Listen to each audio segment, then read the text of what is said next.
Hello, everyone. Welcome to our student loan repayment workshop. My name is Sabrina Calazans. I am the managing director here at the Student Debt Crisis Center. Thank you so much for joining us today. I see a lot of folks are starting to trickle in, so we're really glad that you can join us. We're going to give it a few minutes to let folks trickle in, but there's a lot to cover today. So we ask that everyone is extremely patient as our team tries to tackle as many questions as we can. I ask that if folks have questions, if you can please drop them in the Q&A instead of the chat. You can find that at the bottom of your screen. And we'll just give it another minute or two before we kick things off.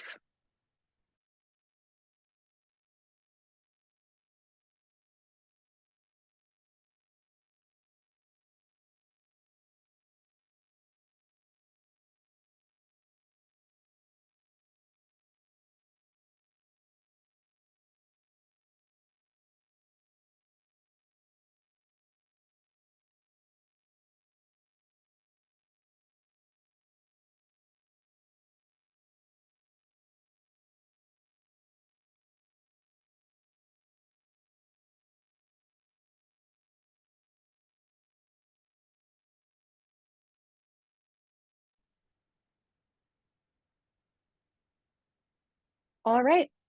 Well, thank you again, everyone, for joining us. We're really excited to cover all of these topics. Hopefully you have opportunities to ask questions today. There will be plenty of those. So please be patient. We're going to cover a lot today. Again, I ask you to please use the Q&A instead of the chat.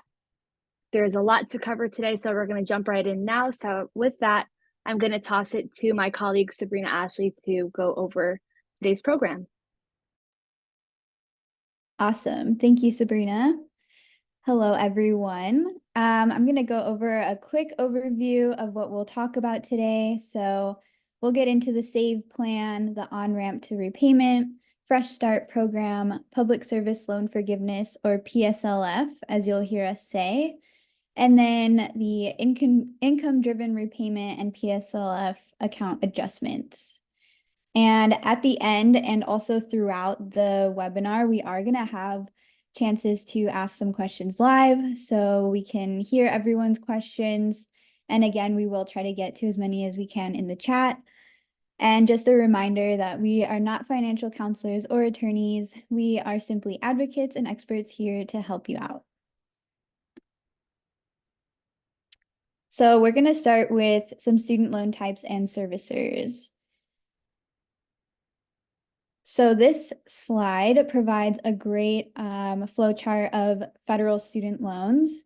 We are not going to get into private student loans today, but you can see that we have three main buckets of federal student loans. We've got direct loans, which include direct subsidized and unsubsidized, direct graduate plus, direct parent plus, and then also direct consolidation loans.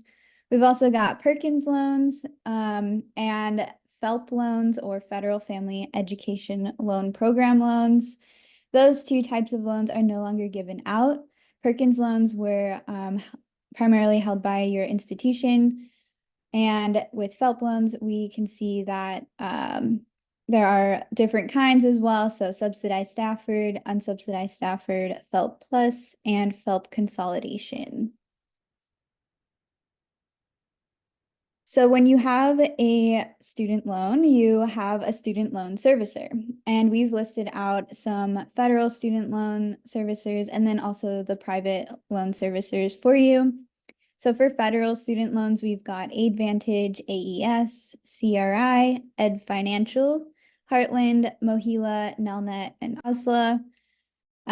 These servicers change from time to time. So when you initially borrow a loan, you might have Nelnet, and then down the road, you might have a different servicer. Not to worry about that. Just keep all of your paperwork so that you can keep track of your loan, but they do change periodically. So just keep an eye out for that. And then for private loans, those are typically held by banks or private institutions. Maybe not institutions, but corporations. So we've got Discover, Navient, Sallie Mae, SoFi, and Wells Fargo.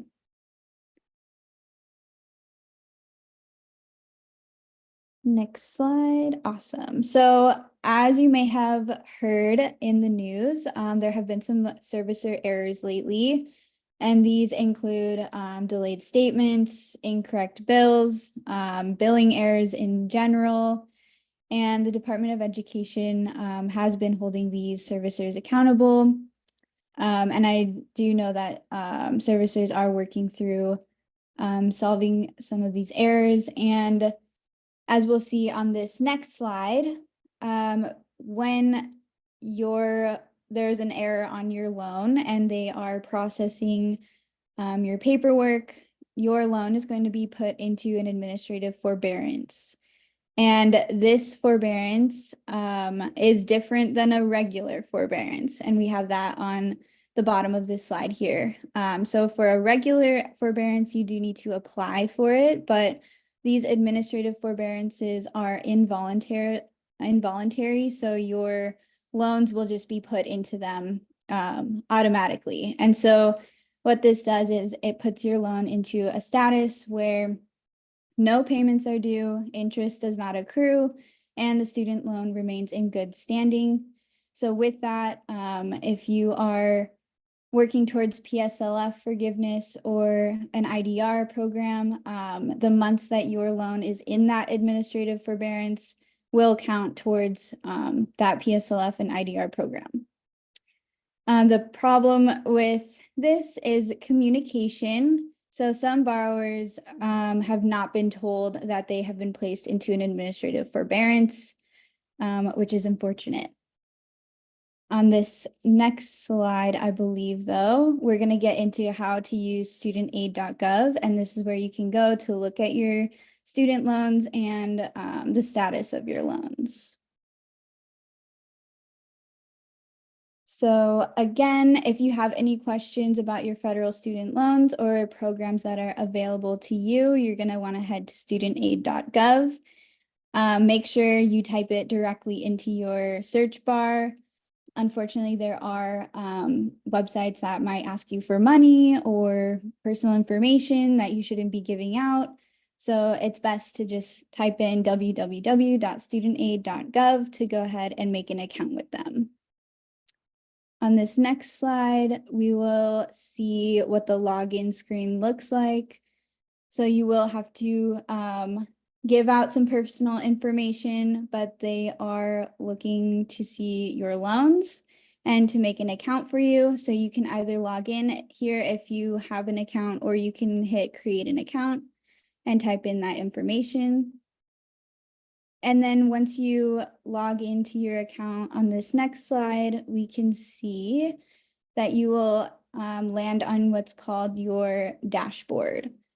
So on your dashboard, you'll be able to see your total loan balance, and then also any grants that you might have.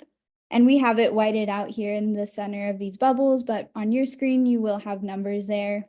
And you can see that it breaks it down into the principal and interest for your loans. On the right hand of the screen, you can see your upcoming payments. So it gives you your servicer, the due date, and then also the total amount due. And then if you do have more than one servicer, you'll be able to view that as well, as you can see in that red box.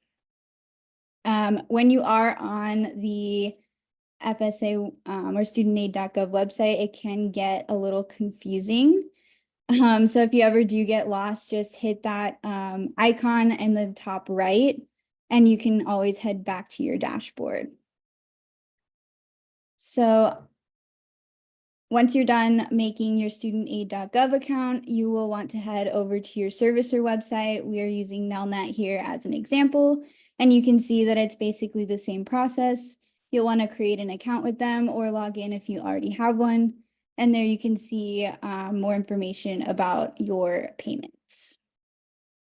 And with that, I'm going to toss it back to Sabrina, and she's going to go over some loan repayment options. Thanks, Sabrina Ashley. So right now we're going to jump right into student loan repayment options where no action is required from you. All right, so we're going to talk about federal repayment plans.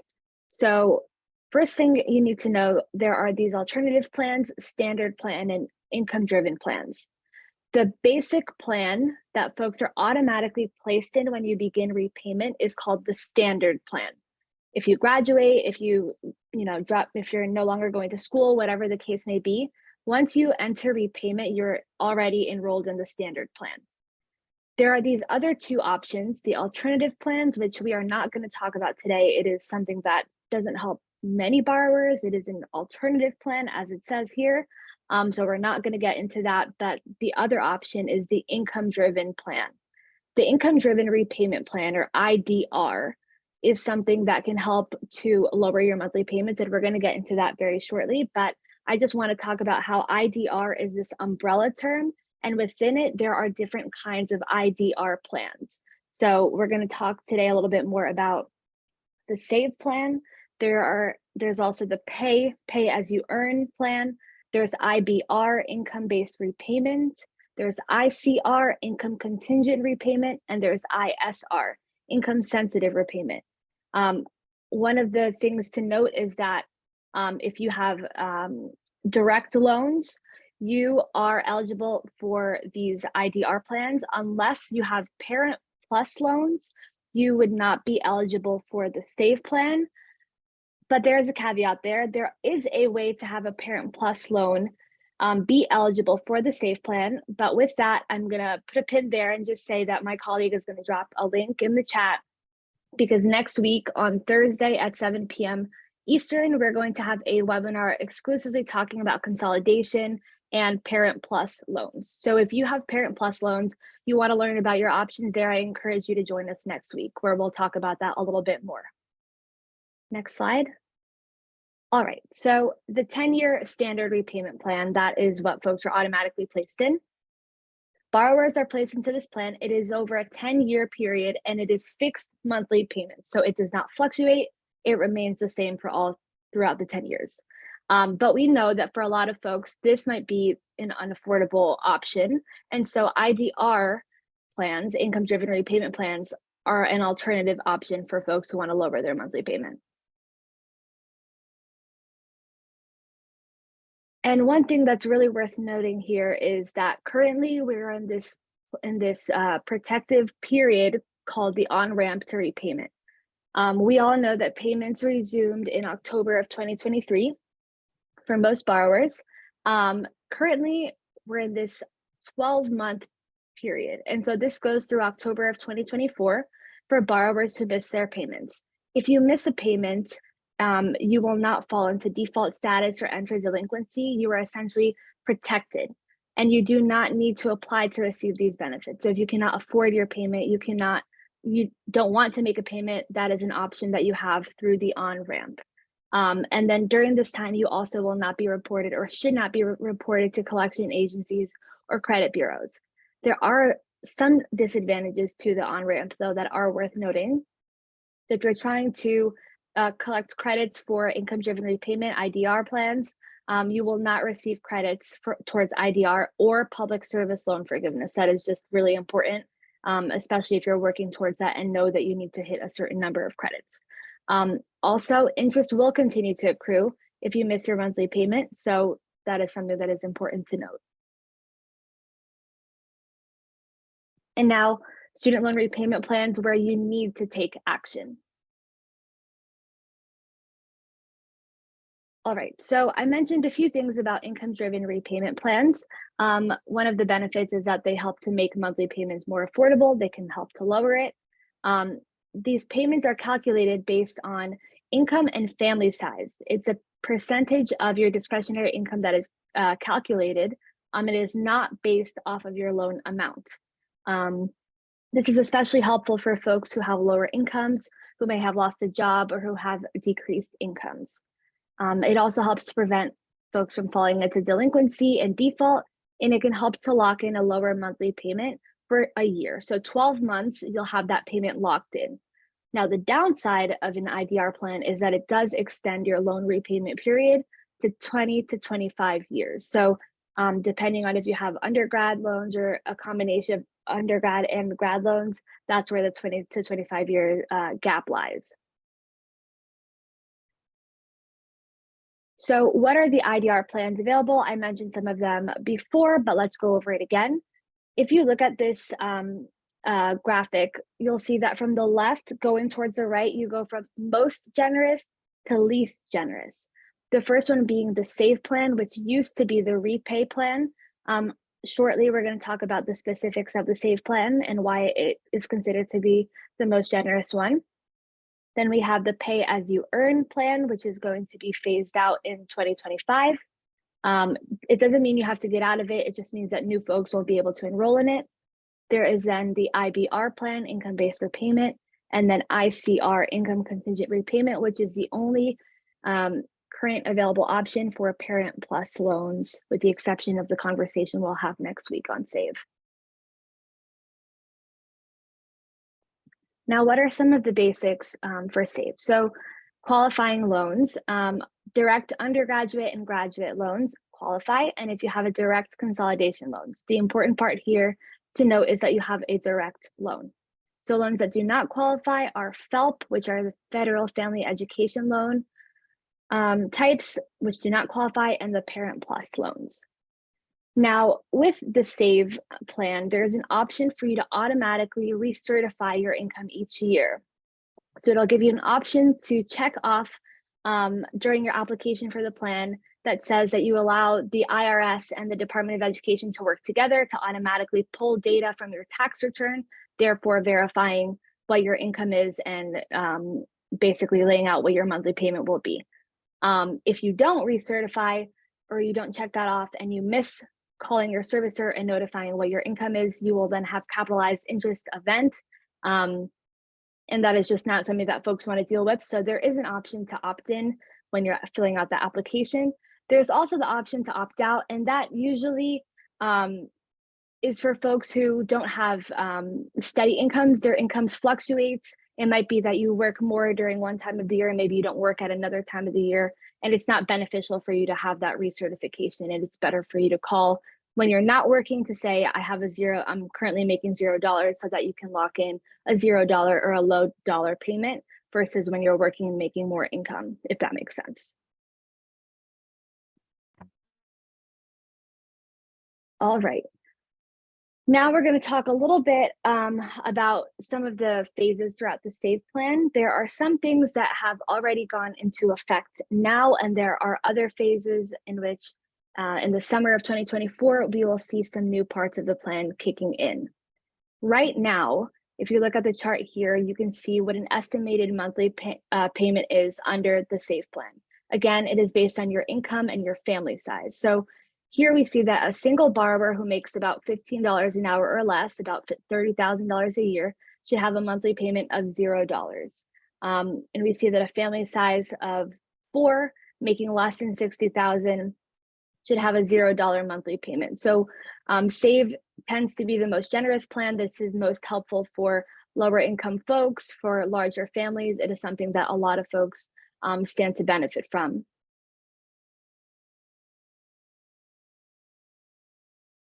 And then this is a really, really big part of the SAVE plan, which I think has been appealing to a lot of folks. The interest has been something that we hear over and over again being one of the most frustrating parts for a borrower, where they just see their balance grow and grow and the interest tack on. Through the SAVE plan, unpaid monthly interest will be waived as long as folks meet their minimum monthly payment. So if your monthly payment in this case is $60 and you have that monthly accrued interest of $200, resulting in a difference of $140, the government will cover the $140. And so as long as you make that $60 minimum monthly payment, you will be okay, and it will not be added to your balance. Right now, if you look at your account, if you're enrolled in SAVE and you see that interest accruing, that is normal. We have been told by the Department of Education that it will be retroactively removed. We do not currently have a timeline on that. So I just want to note that to folks. I went in and looked at my account recently. I am enrolled in the SAVE plan and saw that there. It is not something that we should be alarmed about, although we are working to get more information from the Department of Education on when we can expect to see that interest retroactively removed. So I just wanted to flag that for folks. All right. So one of the big announcements that we've heard over the last couple of days has been this remaining loan balance or low balance borrowers getting cancellation. And we're going to talk about that a little bit shortly. But if you have a loan balance, original loan balance of less than $12,000 and have been in repayment for 10 years, as early as next month, you can see your loan balance be completely zeroed out. You'll see student loan cancellation, which is really great. This was something that was going to kick into effect in the summer of this year. However, it has been expedited by the federal government, which is great to see. And then later this year, as I mentioned, this is a two-phase plan. In the summer, if you solely have undergraduate loans, you will see the amount that you pay each month cut in half. So from 10% of your discretionary income to 5%. And if you have a mixture of undergraduate and graduate loans, it'll be a weighted percentage based on your loan balance.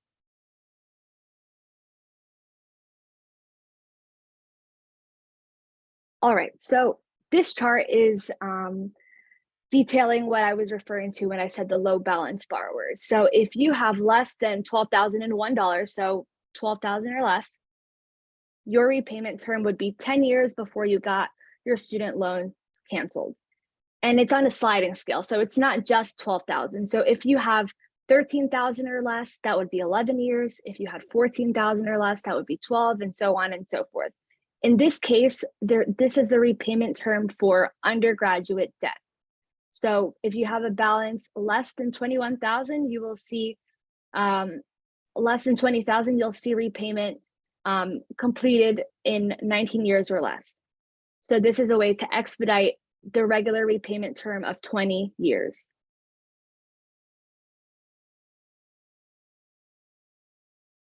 Now for graduate debt, which the repayment term is 25 years, if your balance is $26,000 or less, you can see your repayment term being shortened. And so in this case, if you have $23,000 or less, you'll see your repayment of about 21 years instead of 25. And so this is something that for folks who might have been paying for 25 years can see an expedited repayment term, which is great to see. This is especially going to be helpful for folks who went to community college, for folks who began going to school and dropped out because life caught up with them or whatever the case may be. So this is really great and welcome news that we are seeing. All right, so a quick recap of SAVE. Again, it is based on, the payments are based on your income and your family size, not your loan amount. And beginning now, forgiveness through SAVE can begin as early as 10 years into repayment for undergraduate loans. And then starting this summer, we will see the unpaid monthly interest be waived as long as the payment is made on time. And we will see the payments be cut in half for undergraduate loans and then a decreased percentage for a mixture of undergraduate and graduate loans. So you'll see your payment decrease over the summer. And so let's just take a quick look at what SAVE looks like in action. In the case of Sharon here, she has a $38,000 income, she has 0 dependents, and she began her repayment in 2019. Her loan balance is $25,000 and her monthly interest payment is about $104. Her payment under SAVE right now in this moment is $43. However, if none of that changes in the summer, in July, her payment will be cut in half to $22. So her payment will be cut down, as many of us will have our payments cut down, which is really great to see.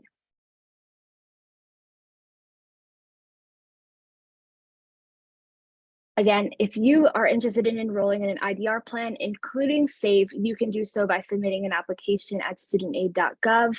You'll enter that repayment plan and be sure to recertify within 12 months if you do not check that box for SAVE. However, if you are enrolling in another IDR plan, such as PAY or ICR, you will need to be sure to contact your servicer and let them know that you would like to recertify your income. Be sure to write it down somewhere, tie it to an important date that you know, I won't forget this, because it really is important for folks to prevent a capitalizing event.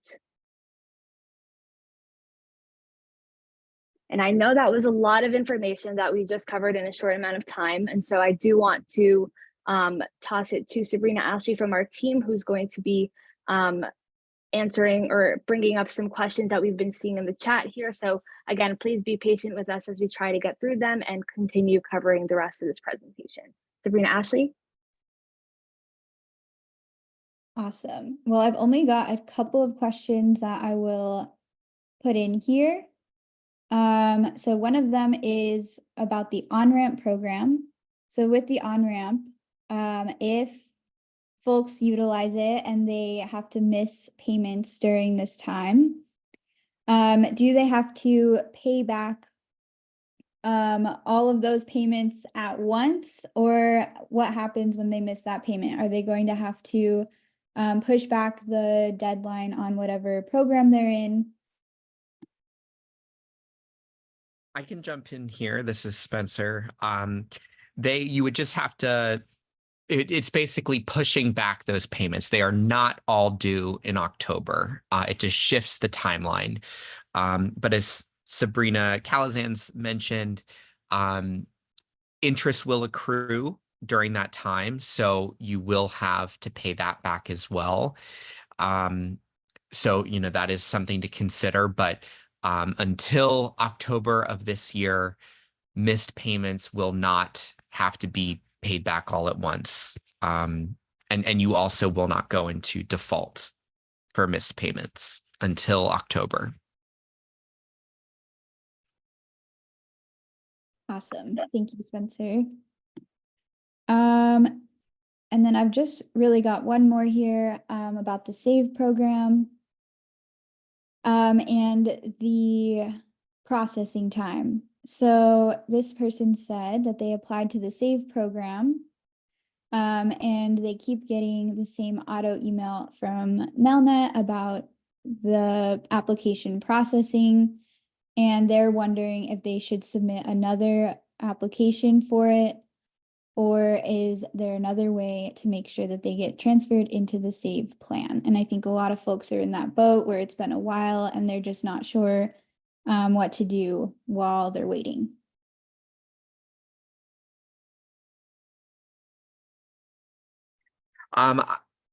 I don't see any harm in applying again. It's certainly frustrating, and I'm sorry that you're going through that process. I would imagine that you are currently in an administrative forbearance, and as frustrating as it is to be waiting and to be getting the same response from your servicer, it's not the worst thing in the world to be in an administrative forbearance because you don't have payments due and interest is set at 0. But again, I don't think it hurts to submit another application. That's a case where that would do no harm.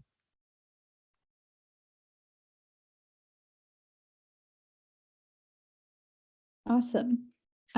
With that, Spencer, I'm going to go ahead and toss it to you to continue with the workshop. Great. Thank you, Sabrina. So I will be starting to talk about loan consolidation and the IDR account adjustment, which folks may have heard about.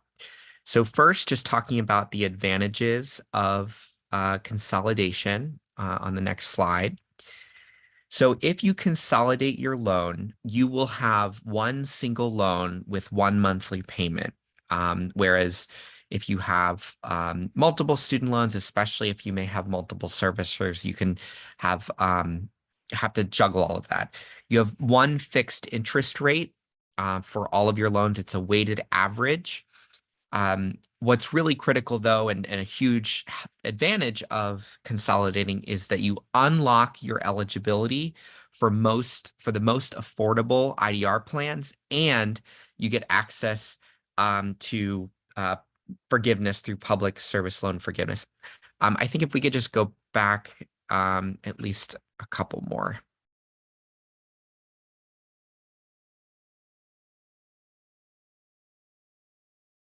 Okay. I do want to be able to cover the disadvantages if we can go back. Okay. And as I was closing out on the advantages, consolidating allows access, unlocks your eligibility for forgiveness programs because you're converting older loan types that Sabrina talked about into a newer direct loan.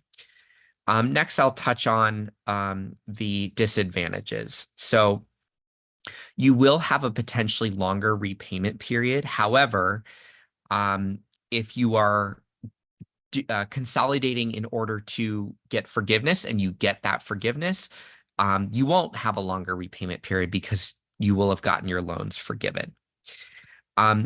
Unfortunately, consolidation is a capitalizing interest event, which means any unpaid interest at the time of consolidation will be added to the principal of your new loan, and then interest will then accrue off of that higher amount. This is definitely frustrating for a lot of people. Unfortunately, there's no way around it. And for many borrowers, the benefit of unlocking forgiveness or maybe being eligible for a more affordable income-driven repayment plan can overcome the frustration of capitalized interest. And then after the end of this year, stricter rules will go back into place about how older loans are treated, meaning you could lose at least some credits, repayment credits for the purpose of IDR and PSLF forgiveness. And we're gonna touch on this, I think, a couple times, but there is a deadline that's coming up. It has been extended a couple times in the past, but this is the last deadline for sure. It is not going to be extended again. It is the end of April 2024 is the deadline in order to get the maximum number of credits, the maximum amount of flexibility. So if you have older loans and you are considering consolidating, or maybe you have these loans that don't qualify for the most affordable plan, you really want to start that consolidation process really as soon as possible, but definitely before the end of April. So next, going to talk about the one-time account adjustment. So this is a process where the federal government is basically going account by account and reviewing each borrower's account to give as many previous repayment credits as possible. It's going back and retroactively counting periods that may not have normally counted as repayment, and therefore speeding up the pathway to forgiveness. I'm not going to read through all of these types, but basically it's a flexibility that the government is providing to borrowers and retroactively counting those. Because IDRs allow for forgiveness, the longest time you have to be making a repayment in order to get forgiveness is 25 years. So folks may have seen in the news that, every couple months, the Biden administration announces, tens of billions of dollars of forgiveness. This is how that's happening. This is why this is happening. Older borrowers who've been in repayment for those longer periods of time are able to get forgiveness through this account adjustment. And even if you're a relatively newer borrower, you're still going to benefit because the amount of time left before forgiveness gets shortened from this process. Yes, so sort of how this is working and the prioritization that's underway, as I sort of hinted at this. So borrowers who have reached 240 months, which is equivalent to 20 years, or 300 months, which is equivalent to 25 years worth of payments for IDR forgiveness, or 120 months, which is equivalent to 10 years for the PSLF track, they've begun to see their loans canceled as of the spring of 2023. And there's been sort of a rolling basis of forgiveness on those older loans. Borrowers who have commercially held FFEL, and those are older loans, but especially if you had to make payments during the COVID pandemic, payment pause and you had federal loans, you very likely have commercially held FFEL loans. Those loans, Perkins, HEAL loans, they should apply for consolidation by April 30th of this year to get the full benefits of this one-time account adjustment, this one-time sort of waiving of the normal rules. After that date, there's not going to be that opportunity for those older borrowers. And frankly, those are the borrowers that stand to benefit the most because they've inherently been in repayment for at least 15 years plus. So all other borrowers will begin to see their accounts updated with additional qualifying months towards IDR forgiveness and PSLF forgiveness. And that's what I was talking about, where everyone's going to benefit from this. Even relatively newer borrowers are going to be sped up on their pathway to forgiveness through IDRs.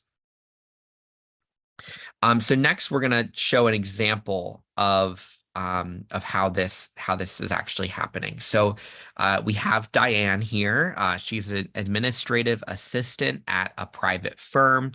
And so that means, she's not going to be eligible for public service loan forgiveness because of her job. Back in the fall of 2023, or this even can apply right now, she had an older commercially held FFEL loan. And she began repayment back in 2004 on her undergraduate loans of which have a loan balance of $65,000. By the summer of this year, because Diane consolidated her older commercially held FFEL loans into a new direct loan, that made her eligible for the one-time account adjustment. Because she began repayment back in 2004, it has now been 20 years since she began repayment. And because she only has undergraduate loans, 20 years is the maximum that you have to be making payments on undergraduate loans. Her loans have been forgiven. And it was because she took the action of consolidating her loans or converting her loans, that's one and the same, into a new direct loan and making herself eligible for the IDR account adjustment. And she did so before April 30th of this year. So next, going to talk about the Public Service Loan Forgiveness Program. So jumping into sort of the basics here, it's a program that started in 2007. So only payments and only work history after that year count. Criteria to check for. So do you have a direct loan? That is a requirement, generally speaking, although there is some flexibility under these account adjustments. Does your employer qualify? That is going to be any government, local, state, federal government, a nonprofit organization, a 501c3 charity organization. Those are going to be who qualify. Are you on a qualifying repayment plan? That is typically a income-driven repayment plan, which is really the best one to be in for public service loan forgiveness, but periods under the standard plan also do count. You do want to document your employment through the PSLF form, although you can do it retroactively. We do recommend, and the government recommends doing it annually so that you're clocking away those credits and making sure that you're getting those along the way. After you've made 120 qualifying payments, which is equivalent to 10 years, and those payments need to align simultaneously with qualifying work for an eligible employer, you will receive forgiveness through this program. And, a couple things to note here too, payments are cumulative, not consecutive. So if you make a few payments, while you worked for one employer and maybe you switch to a non-eligible employer, you can pick up where you left off. It doesn't start over on your pathway to getting 120 credits. And for the forgiveness that you do get, it is completely tax-free forever. Whereas forgiveness for other programs is only tax-free through 2025. So as I sort of hinted, you really get the maximum benefit from this program when you are enrolled in an income-driven repayment plan and you minimize your monthly payment as much as you can, and then make your payments work for your qualifying employer. That's when you're going to get your maximum benefit. Even if your loan accrues interest or maybe even it grows, that doesn't matter as long as you are making a payment and working for your qualifying employer and documenting that through the PSLF form, which again, we recommend doing annually. That's really where you're going to be able to save over the course of the program. Next, just touching on things that do not qualify, or excuse me, that does qualify. Direct loans, that's across the board, any direct loan. The employer, as I mentioned, is all levels of government, a 501c3 nonprofit. The repayment plan, as I mentioned, there is some flexibility on this through the account adjustment, but that is going to end at that deadline of April 30th, 2024. Starting in May and any point forward, those payments must be made under the standard plan, or ideally an income-driven repayment plan. Next, it's sort of the opposite, things that do not qualify. Typically, FFEL loans do not qualify, although there is some of that flexibility under the account adjustment. Perkins loans generally do not. Loans in default do not. Private student loans do not, no matter what. There's no exception to that. If you have, a Discover or a Sallie Mae loan, that is not going to ever qualify. Government contractors, which are almost exclusively private companies, because they're private companies, do not qualify, even though, your contract may be with the government. Labor unions and groups that have some political affiliation do not qualify as well, nor do religious instruction. And then for repayment plans, those alternative plans that Sabrina touched on, or periods of deferment, forbearance, or default are not going to count after that deadline. So lastly, just touching on sort of the checklist that you need to be aware of. You want to confirm that you have a qualifying loan. You want to enroll in an IDR, really to save money on a monthly basis and lower that monthly payment and increase the amount you'll get forgiven at the end. You verify your employer through the PSLF form. And again, we encourage you to do that annually. And Savvy, which we'll talk about later, will be able to help you through that. And then just continuing to work 30 hours plus a week, which is the full-time level, and complete your 120 qualifying payments. And just really quickly, lastly, the little blurb at the bottom there.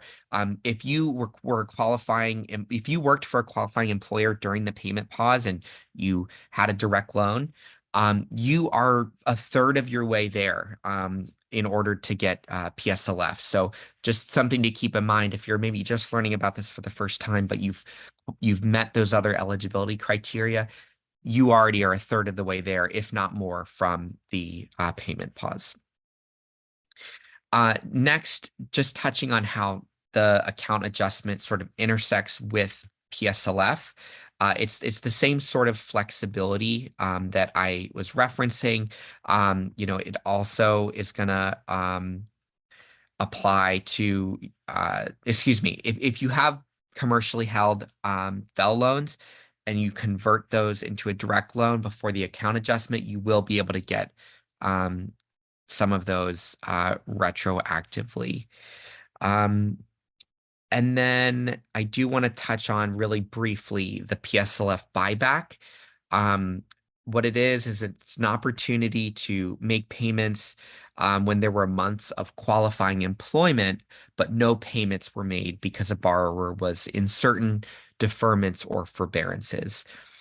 Who's eligible? If you still have an outstanding balance on your loans, and you have an approved qualifying employment for those periods of time, you'll be able to buy back those months to complete your 120 payments. The application process, the Education Department strongly recommends waiting until after the account adjustment is complete. So I would say by the end of the summer of 2024, before applying for this. There is a form you can submit a request through the PSLF reconsideration, and include the following in your reconsideration. Quote, I have at least 120 months of approved qualifying employment, and I am seeking PSLF or TEPSLF discharge through PSLF buyback. And I can drop that into the chat. But again, it's really encouraged that folks wait until after the account adjustment before pursuing that. And it really only applies to those who have 120 employment credits, but not the full 120 payment credits. And with that, I'm happy to take some questions. Awesome. Thank you, Spencer. All right. So these first couple of questions have to do with the SAVE program. So can you briefly go over the income? Are there income restrictions for SAVE, or how does your income impact the SAVE program? There are no minimum or maximum income requirements for any IDR, including SAVE. Because of the way the programs are designed, lower and more middle income folks are going to benefit the most, although everyone benefits from being in SAVE especially. And that's because more of your income is shielded from having to go towards paying your student loans. But as I said, it's really the lower and middle income borrowers that are going to benefit the most and have payments that are either $0 a month or, let's say 50 or so. But really everyone stands to benefit. Great, thank you. This next question is about that IRS retrieval tool. Someone asked if they opt into that tool, are they going to pull any new income information as soon as folks submit their taxes, or only once a year when it's time for that recertification? Only once a year when it's time for that certification, but it will use your most recent tax return, the most recent income on your most recent tax return. Mm-hmm. Awesome. This next question is about PSLF. This person is a public school teacher. They are going through public service loan forgiveness right now.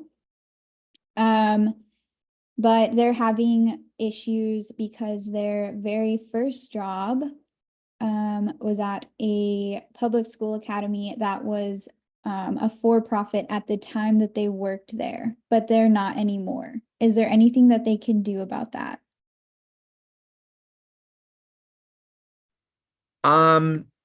That I've never heard that one before.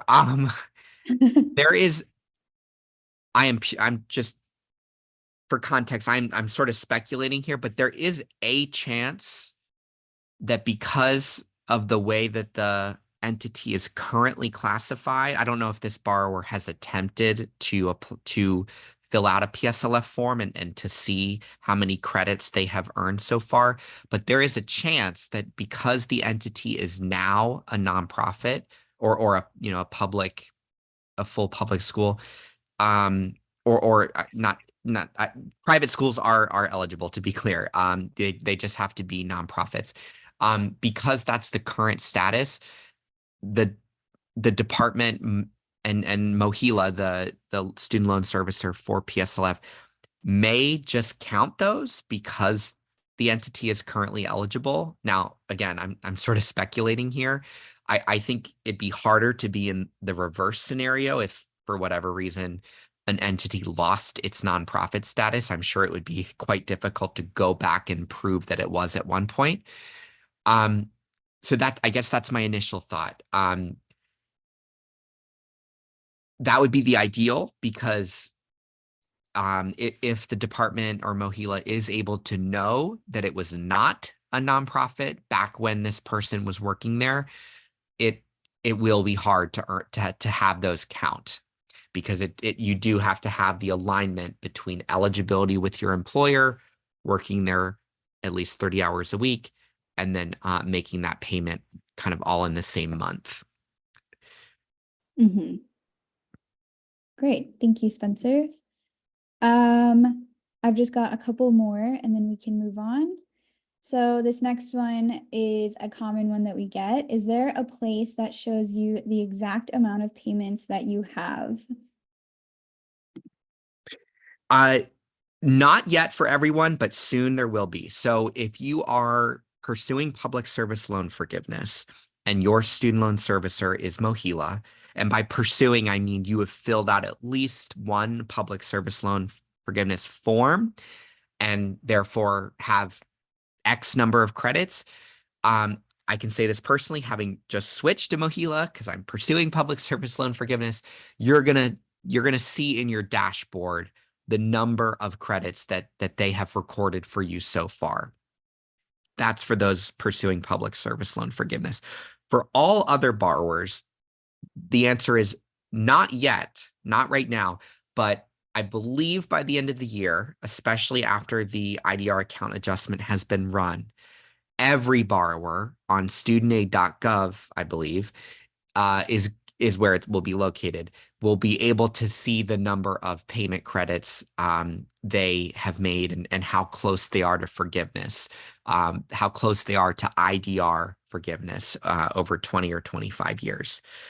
The last thing I will say is any borrower can download what's called their NSLDS file, which shows your sort of full record of payments as a borrower, but that I struggle to decipher it's a text file, a TEX file. It really can be a little tricky to read, although I know Savvy has a way to sort of analyze those files. So Savvy is a great tool to be able to decipher that as we wait for that functionality at studentaid.gov to deploy.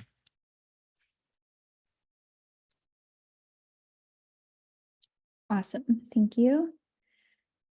And this last one, I've seen a couple people drop some similar situations in the chat.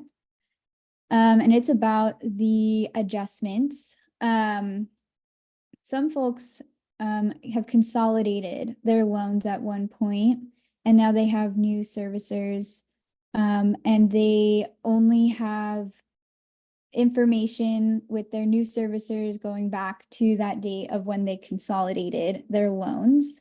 How does that work with the account adjustments? Is the Department of Education going to go through and go back all the way to the original date, or just to that consolidation date, or does it depend on folks' situations? It depends on when you consolidate is the first part of the answer. So I cannot stress enough for anyone considering consolidation, I would strongly encourage you to do that, to start that process as soon as possible. Applications just have to be started by the end of April, but there's no benefit in waiting at this point. After that deadline, the department will still be able to look back when a borrower consolidates, but they're going to sort of do a weighted average for the payment credits for the purpose of IDR and PSLF forgiveness. And that's going to be less good. Borrowers are definitely better to consolidate early and to have the payment credits count for your oldest loan applying to all loans. So that's that part of the question. The broader point is federal student aid does know a borrower's full record, regardless of how many times you've switched servicers and if you've consolidated, and some borrowers consolidate more than once. So they do have that data, and that's what they will rely on when they go through the account adjustment process this summer. Great, thank you. Those are all the questions that I have for now, and we can go ahead and continue. All right, thank you, Sabrina. We'll go quickly through this so we can get to the Savvy tool. But these are some tips for folks to get your loans out of default. This is specifically if you were in default prior to the pandemic. Because we have this 12-month on-ramp period right now, no one's in danger of falling into default at the moment, even if you've missed your first 4 months of payments since payments were restarted. But if you were in default prior to the pandemic or prior to March 20th, 2020, this is a program that streamlines the process to get out of default. This will be applied automatically after you take some steps. So don't be thrown by the word automatic here. There are some steps, a step that you need to take. These benefits will expire 1 year after the payment pause ends. So that will be October of this year, 2024, unless you take these additional steps. And what this will do, will stop the collection process. It will allow you to access new federal student aid, eligibility for other federal loans, restored ability to rehabilitate your loans, or to enroll in all of these programs that we've talked about today. So it's fairly simple. All you need to do is go online or call them or send snail mail. You can go to myeddebt.ed.gov, log into your account, and request to be put into Fresh Start, similar with the phone. The phone number is provided here, and we will send the slide deck after the workshop. Excuse me. And then you can also send snail mail by stating that you would like to use Fresh Start to bring your loans back into good standing. Just a few more slides here. Also, we just want to warn you about debt relief scams. These are companies largely that will call you. They will call you and they will say, they will call you, they will send an email, they will be on social media trying to do kind of bait and switch, offering you immediate loan forgiveness, threatening you with these deadlines, which there are real deadlines, but if you don't take action by X, then this will happen. Offering a loan consolidation for an astronomical fee. We did a survey on this years ago, and people were paying upwards of $600 to these debt relief scams, and often not getting the desired results that they were promising, upfront fees, claiming to be the Department of Education, which is against the law, and promising immediate forgiveness. If you run into one of these companies, or if you have any issues with your student loan, you can complain to the Federal Student Loan Ombudsman Office. You can also complain to the CFPB. I don't believe we have a slide here, but I think one of my team members could drop that link in the chat. So we encourage folks to complain to both agencies, the Consumer Financial Protection Bureau and the Federal Student Aid Ombuds Office. They resolve discrepancies with loan balances. They'll explain, what's going on with loan interest and collection charges, and identify options for resolving your issues in terms of consolidation, service quality, your default status, bankruptcy, income tax refund, and other concerns. We work a lot with the Federal Student Loan Ombudsperson, Bonnie Luttrell, and they're inundated like the loan servicers, which is no excuse, but I will say when we can make contact, the complaint is there. There's often ways that they can help rectify your situation. So a reminder, we know we covered a lot today. We have a workshop series from last year that breaks down everything we've talked about step by step. We have our Student Loan 101, which also covers in-depth consolidation and what can be done for Parent Plus loans, which is a loophole process of double consolidation to get onto the SAVE program. A reminder, we will be talking about that next week as well. Student Loans 201 goes in depth on the SAVE program, and 301 goes in depth on forgiveness and public service loan forgiveness options. Next week, we will be doing a study hour or more. As you can see, we're going to go over the hour today. We will stay on to take a few more questions at the end if you have them. But next week, we are going to go through the form for consolidation, go in depth on double consolidation process for Parent Plus loans to be able to enroll in the SAVE program. So if you have a Parent Plus loan and you want to lower your monthly payment, I highly encourage you to join our study hour next week. The link is in the chat and also on your screen and will be in your follow-up email. All right, with that, I'd like to introduce my good friend and our partner at Savvy, Lindsay Clark, who is going to walk you through a wonderful student debt tool that can simplify everything we've talked about today. So you don't have to, worry about the paperwork or worry about what program is right for you. The Savvy tool is that answer. Lindsay? Awesome. Thank you so much, Natalia. And I know, we are a little over the hour here, so I'm going to try to go as quickly as I can. But first, I just want to start by putting the link to access this completely free tool and resource in the chat for everyone, so that you can make sure to take advantage of that. But as Natalia mentioned, my name is Lindsay Clark, and I'm the Chief Borrower Advocate here at Savvy, and we've been working closely with Student Debt Crisis Center for many years and providing borrowers who attend their webinars with our free tool, which I'm going to talk about here in just a second. So if we can go to the next slide. Just to give you a quick background on who we are here at Savvy, we're a social impact tech startup based in Washington, D.C. We were founded by student loan advocates and experts who had been fighting on behalf of the borrower for almost a decade. And they saw how many people were getting wrongfully denied, who were, having trouble navigating these really complicated programs. And so they decided to do something about it and developed Savvy as a technology platform and a human service to help borrowers like you and like me not only better understand our student loan debt, but to navigate successfully from start to finish around some of these super complicated programs. But along the way, to really provide you with an advocate, someone that when you encounter an issue with your servicer or you're confused on what to do, you can pick up the phone and give us a call or send us an email and successfully reach the best outcome possible. So what does that actually look like on this next slide? This is basically what Savvy does. So we ask you a few basic questions, around your income, your employment.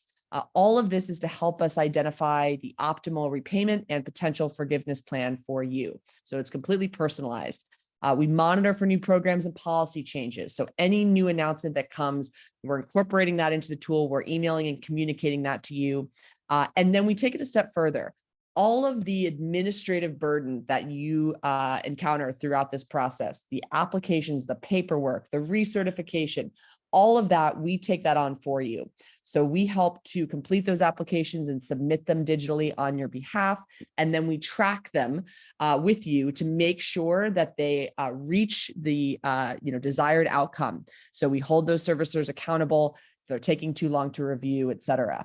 And then the best part, you get to access personalized support from student loan experts at any point in time, throughout your journey with your student loan debt.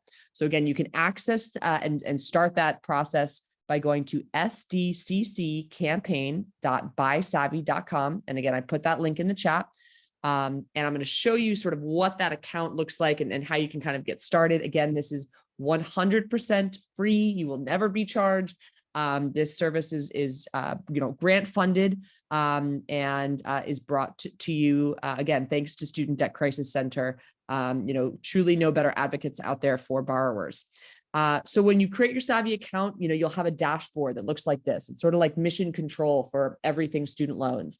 And it's where you'll be able to start the process, see what applications you might have in progress, things like that.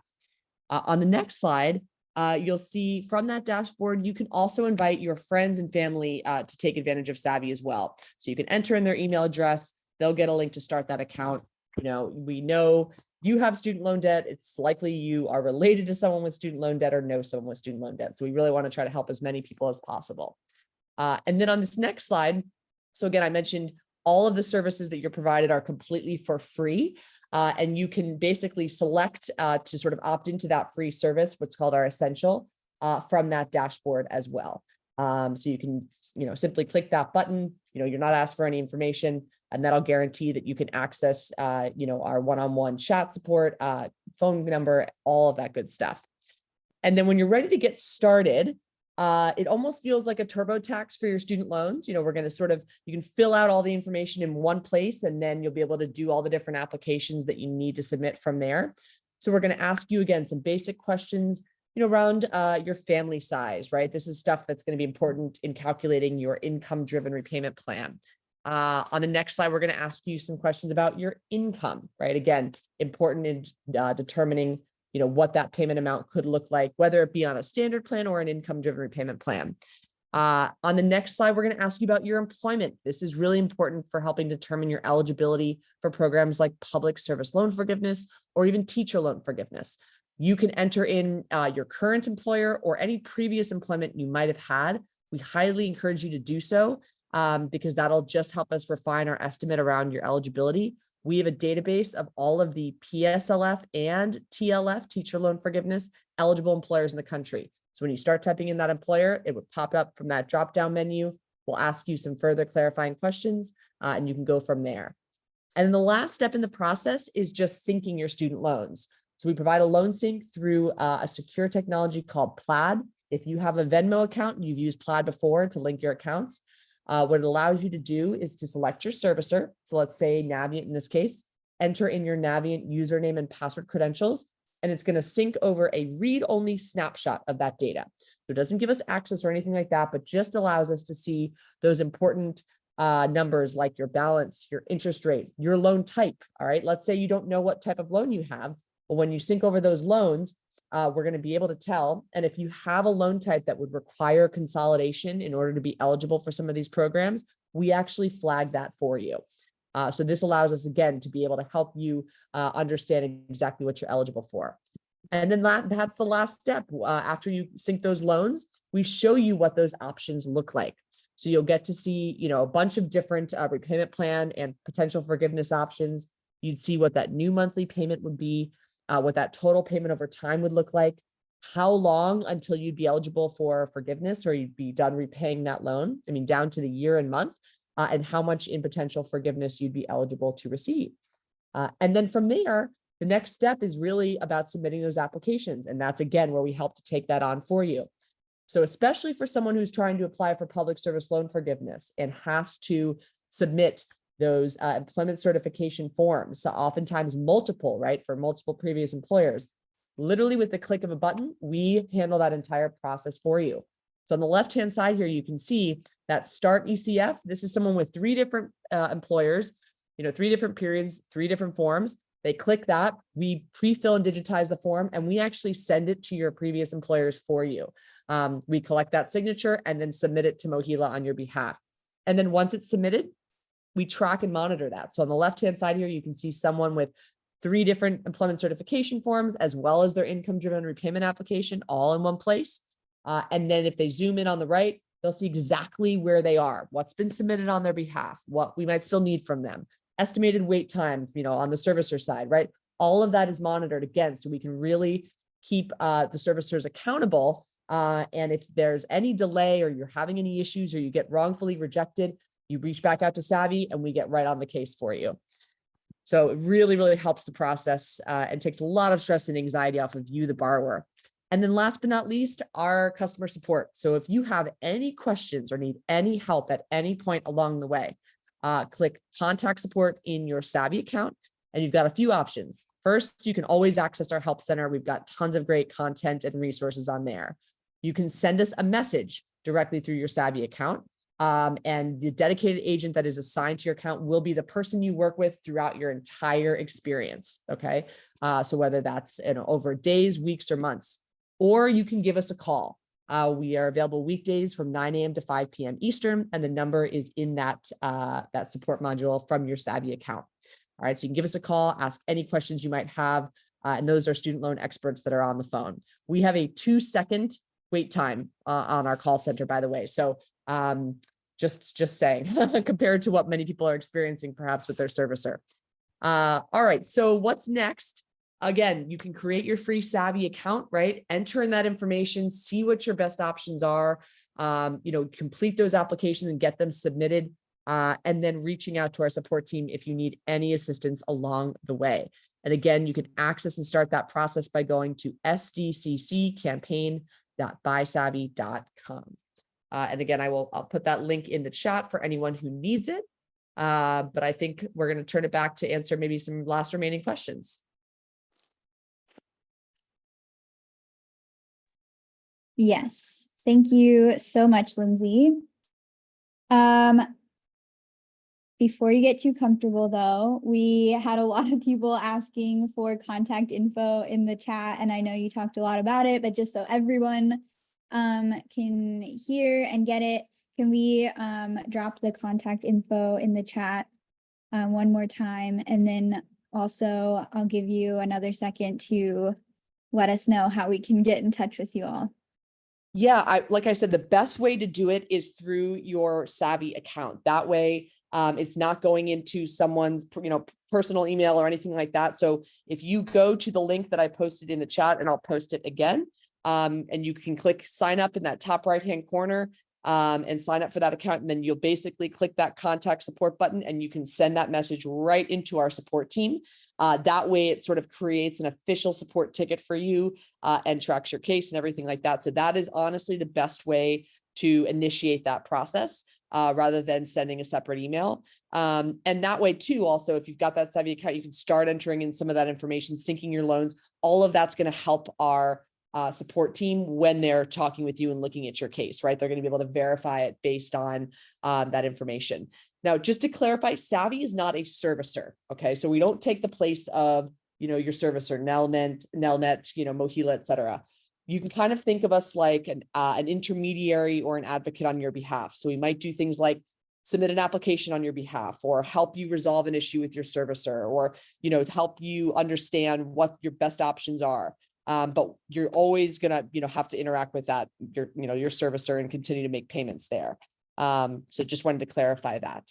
And you can also, the phone number that is specific for Student Debt Crisis Center borrowers, so you guys can get that, that premium expert support, that is also available to you when you click that contact support button. So you can either send the message right there, or you can give them a ring as well.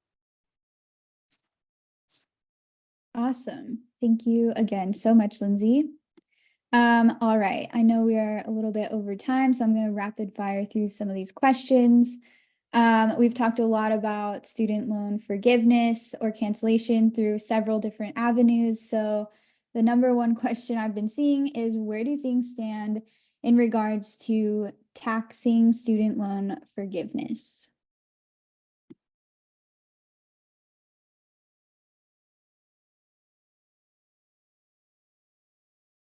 I can jump in. As I alluded to earlier, all student loan forgiveness of all kinds are tax-free on the federal level. Now, that various kinds of student loan forgiveness can be taxed at the state level if you have a state income tax. SDCC has a map somewhere, I don't know if it's on our website, that shows that breakdown. For public service loan forgiveness, it'll always be tax-free at the state and federal level. The tax-free status for non-PSLF is set to expire, I believe, at the end of 2025. But as advocates, SDCC is going to push to have that made permanent so that borrowers can rest easy knowing that after that date, after the end of 2025, student loan forgiveness won't result in a big tax liability for borrowers. Great, thank you. This next question is kind of going back in time a little bit. but it's very important. So through the payment pause, if folks were making payments with the goal of getting PSLF, do those payments count as credits?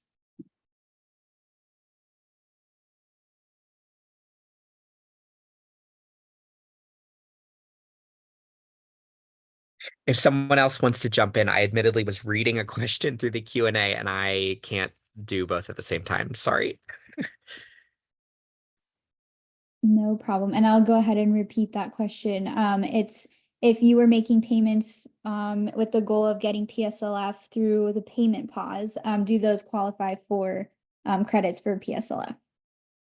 I can go ahead and answer this one, Spencer. I'll let you take a break.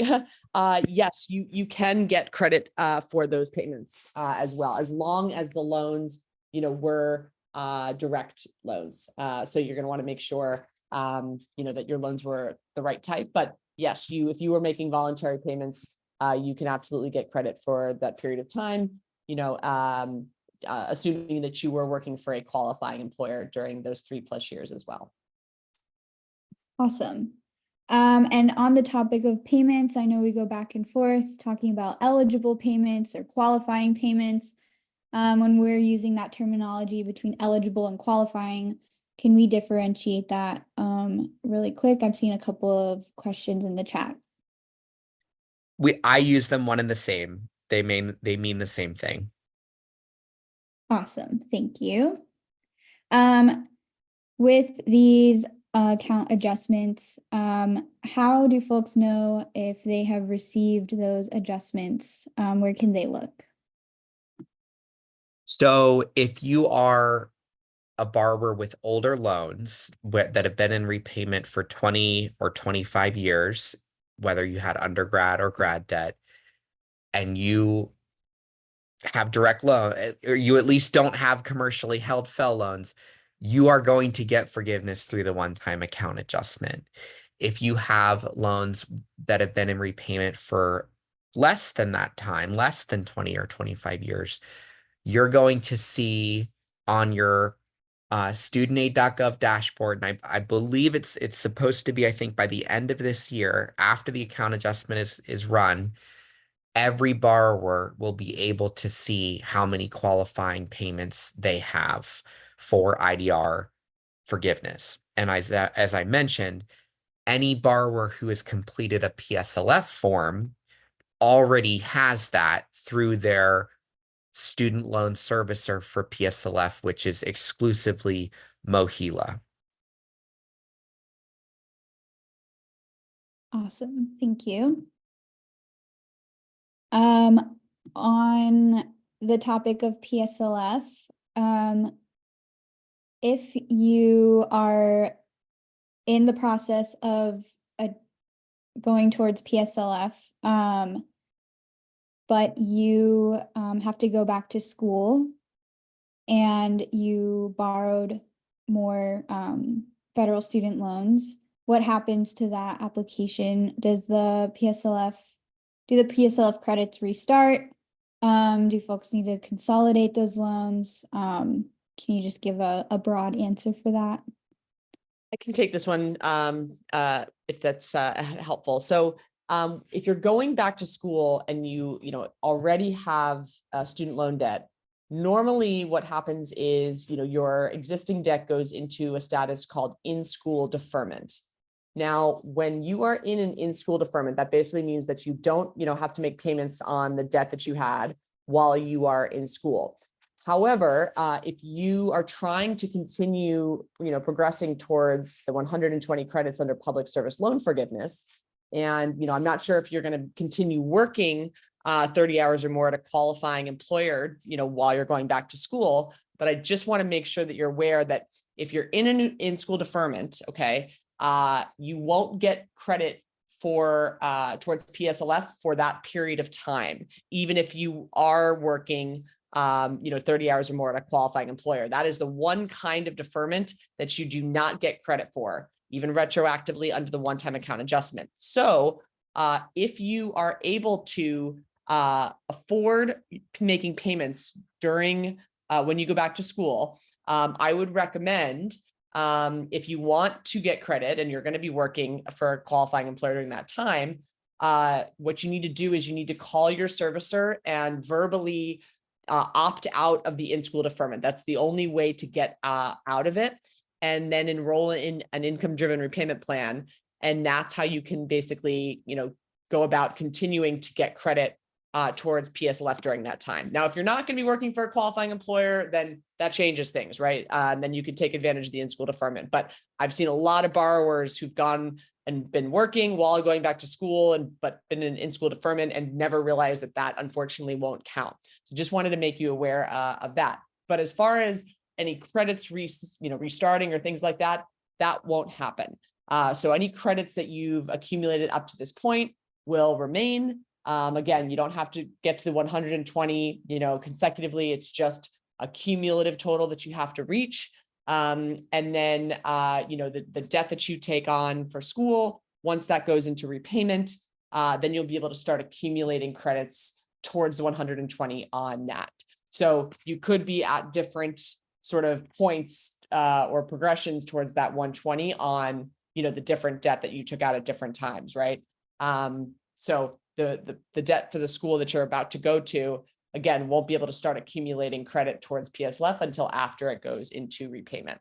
So hopefully that was helpful, but just wanted to flag that in-school deferment because I see a lot of borrowers get sort of hung up on that. Mm-hmm. And actually I think, I'm not a policy expert and I'm not an expert on the deferments, but Lindsay, that in-school deferment and that 6-month period after graduation, does that mean that if someone wants to use that buyback program there, that they can't do that for those 6 months after graduation? Yeah, the buyback, again, the in-school deferment is not eligible for the buyback, unfortunately. And it's not eligible for the one-time account adjustment either. So that's like the one kind of deferment that has remained elusive that borrowers will not be able to get credit for. And again, the only way to sort of, get out of it, you have to call your servicer, because a lot of times it's automatic that you're automatically put into that if you've had pre-existing student loan debt. You have to call your servicer and tell them to take you off of it.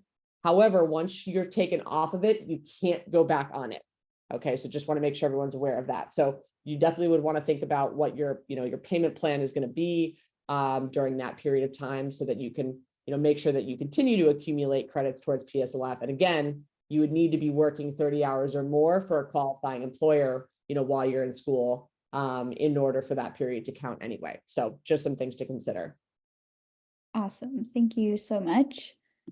And then I've just got one final question here, and this has to do with repayment plans. I know we talked about Save a lot, and I know I've seen in the chat that other folks have been in different repayment plans, income-driven repayment plans, and they are wondering what happens when you switch income-driven repayment plans with the interest. Does anything happen, like interest capitalize as you're switching through these plans?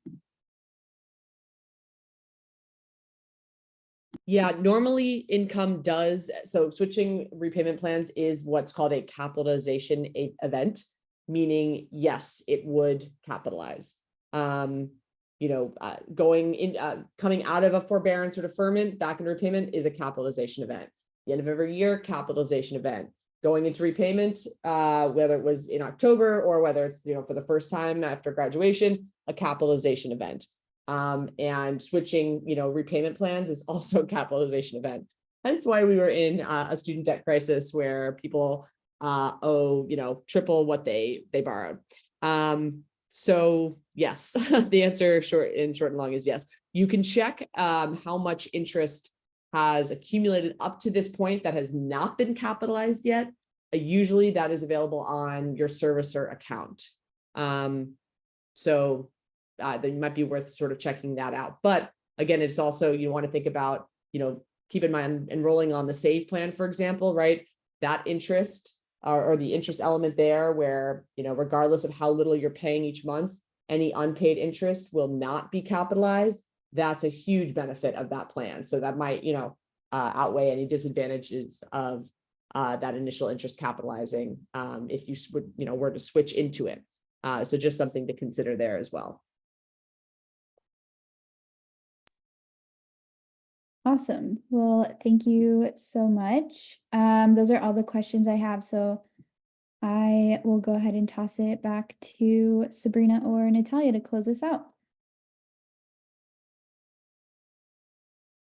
Awesome. Thank you so much, Sabrina, Ashley. Thank you to all of our team and Lindsay for being here and answering so many questions today. Thank you all for attending, for asking your questions, for hanging on with us. And again, if we didn't get to your question, we did our best to get to as many as we could. You feel free to email us at info@studentdebtcrisis.org. We will be sending out a recording of this. It will be on YouTube as well, so folks can access this again. I know that we covered a lot today. Thank you again. I hope everyone has a wonderful evening. Take care, stay warm, and we will be back next week for a workshop focused on consolidation and Parent Plus loans. So we hope to see you guys here again next week. Take care, and thank you, everyone.